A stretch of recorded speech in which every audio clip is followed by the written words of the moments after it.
మొన్న పద్మనాభం టెంపుల్ చూసైతే చాలా మంది మన వీడియోని ఆదరించారు. తర్వాత ఇంకా మేము పైన కొండ మీద టెంపుల్ అయిపోయిన తర్వాత కిందన్న కుంతి వేణుమాధవ స్వామి టెంపుల్ని దర్శించుకోవడానికి అయితే వచ్చేసాము.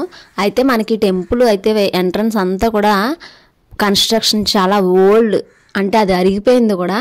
ఇంకా అవి దాని మీద ఉన్న చిన్న చిన్న శిల్పాలు కూడా అరిగిపోయి అసలు ఫేస్ కూడా సరిగ్గా కనిపించట్లేదు. ఇంక ఈరోజు మన వీడియోలో అయితే నేను ఎంట్రన్స్ ఉన్న గోపురం ఇంకా ఒక 2 మండపాలు ఉన్నాయి, అవి మాత్రమే చూపిస్తున్నాను.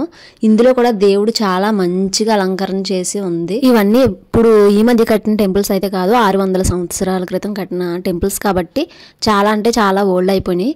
ఇదంతా కూడా ఇంకా మేము పైకి వెళ్తున్నాము. మొదటి కోవిలికి ఎదురుగా ఉంటాయి కదా గోపురం, అక్కడికి ఎక్కితే ఇదంతా కూడా గబ్బిలాలు గూళ్ళు కట్టేసి ఉన్నాయి. ఎంతో చక్కనైన దేవుని అలంకారం చూడాలంటే మరి మీరు నెక్స్ట్ వీడియో వరకు వెయిట్ చేయడమే. వీడియో నచ్చితే లైక్ చేయండి. మన ఛానల్ చూస్తున్న వాళ్ళు సబ్స్క్రైబ్ చేయండి.